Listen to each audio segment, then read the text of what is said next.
Olá pessoal, tudo bem? Professor Paulo Gereba de História, com a nossa revisão do Enem, um projeto maravilhoso do Estado do Maranhão para você que vai fazer o vestibular do Enem. Não só do Enem, mas o vestibular também da UEMA. Na aula de hoje, nós iremos analisar uma das principais discussões sobre o século XX na Europa. Está dentro do contexto da chamada história contemporânea. Nós estamos falando da Segunda Guerra Mundial. De uma forma mais específica, nós iremos direcionar o nosso item em questão, que foi um item em questão que caiu, inclusive, na prova do Enem, para os resultados da Segunda Guerra Mundial. É importante observarmos que a Segunda Guerra Mundial, ela foi uma guerra que, na verdade, ela teve uma natureza imperialista, assim como também as práticas de xenofobismo ou as rivalidades nacionalistas estiveram presentes no contexto da Segunda Guerra Mundial, aliado, evidentemente, a outras questões como corrida armamentista, como formação de blocos de aliança, de um lado o famoso eixo Roma-Berlim-Tóquio, do outro lado você tem os países democráticos, Estados Unidos, França, Inglaterra. Uma guerra que, se nós analisarmos no primeiro momento, por conta da chamada Guerra Relâmpago, ela teve um avanço significativo por parte dos alemães. Os alemães que ocuparam, em menos de um ano, o norte da França, principalmente a Normandia, eles começaram muito bem na Segunda Guerra Mundial, do ponto de vista da sua expansão de ocupação militar. Porém, essa guerra ela vai mudando no seu transcorrer. A partir de 1930 e 41, de uma forma mais específica, você tem a entrada aí dos Estados Unidos na guerra, por conta do incidente com o Japão na Ásia, e mais tarde nós teremos, também em 41, a ruptura do Pacto de Não Agressão. A Alemanha nazista, hitleriana, rompe o Pacto de Não Agressão, que foi realizado com os soviéticos. E a partir desses acontecimentos, o que se percebe é que a guerra ela vai tomando outro rumo, uma outra direção, para os chamados futuros vencedores. E a guerra, evidente a participação da resistência civil, ela é importante, e a vitória, no final, ela é uma vitória de uma união bizarra, poderíamos dizer, entre o capitalismo, Estados Unidos, Inglaterra, França, com o comunismo soviético. Uma aliança importante para a vitória da Segunda Guerra Mundial, a vitória dos aliados com a presença aí e o apoio da União Soviética. Uma guerra que é o que nos interessa, ela vai trazer diversos resultados. É uma guerra que, por exemplo, vai dividir a Alemanha como um dos seus principais resultados, é a Conferência de Potsdam, que divide a Alemanha em 4 zonas de influência, só que na prática a Alemanha acaba sendo dividida em apenas 2 zonas de influência, por conta até mesmo de um contexto bipolar que nós teremos no pós-Segunda Guerra Mundial. Esse contexto bipolar que vai alimentar uma eventual Guerra Fria no pós-Segunda Guerra Mundial, ele acaba, na verdade, na prática, dividindo essa Alemanha na parte ocidental, com a influência norte-americana, e na parte oriental, com a influência basicamente soviética.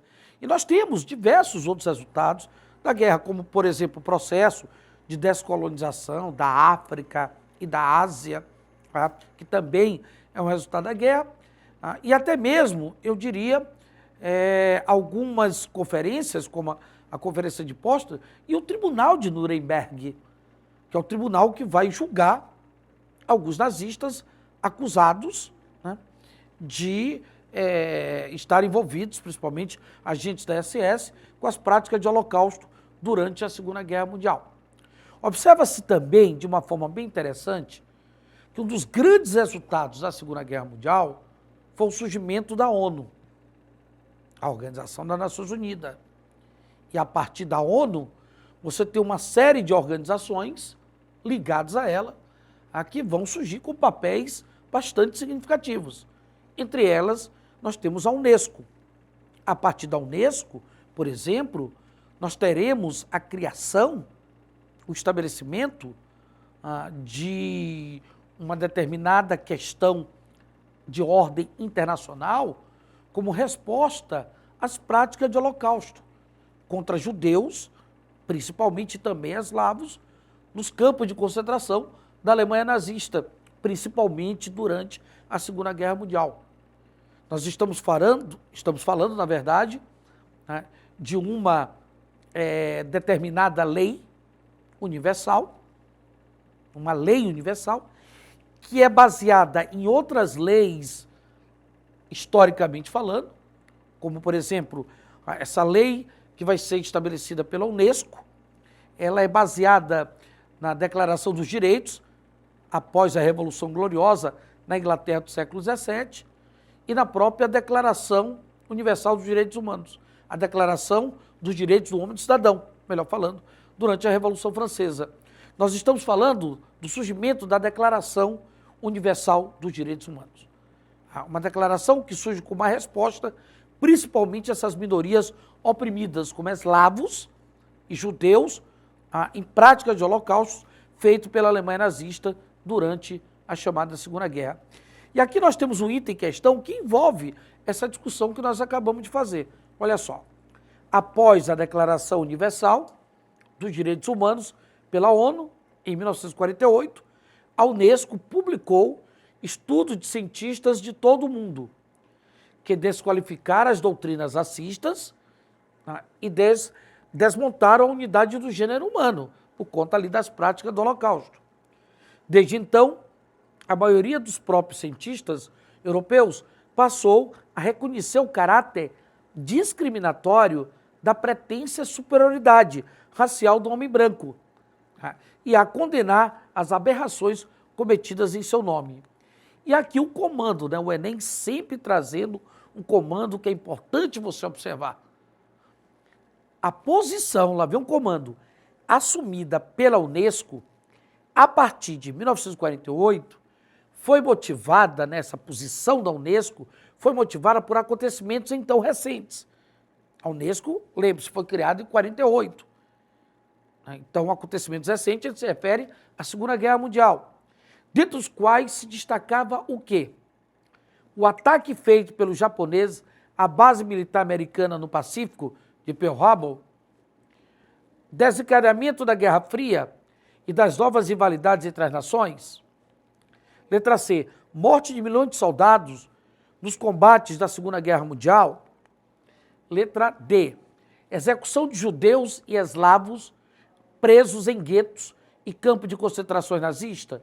Letra E, lançamento de bombas atômicas em Hiroshima e Nagasaki pelas forças norte-americanas. Ora, para reforçar a discussão, nós trouxemos essa justificativa, que ela vai nos mostrar que durante o estabelecimento do nazismo na Alemanha e a ocorrência da Segunda Guerra Mundial, Hitler pôs em prática a sua política racial, que considerava alguns grupos sociais como subraças, em especial os judeus, além dos eslavos, o que levou à ocorrência do Holocausto, principalmente durante a Segunda Guerra Mundial, episódio no qual cerca de 6 milhões de judeus foram mortos, além de outros eslavos. E aí, galerinha, por isso, movimentos sociais contrários às práticas racistas, excludentes, surgiram mundo afora, como o que levou a ONU, através da Unesco, a desqualificar as teorias de supremacia racial e criando o que nós chamamos do direito universal dos direitos do homem e do cidadão. Os direitos universais, os direitos humanos, melhor falando, baseado no direito do homem e do cidadão lá da Revolução Francesa, ok? Então, dessa forma, a resposta, letra D de dado. Execução de judeus e eslavos presos em guetos e campo de concentração nazista. Ok, galera? Espero ter colaborado com vocês. Um grande abraço e até o nosso próximo encontro. Valeu!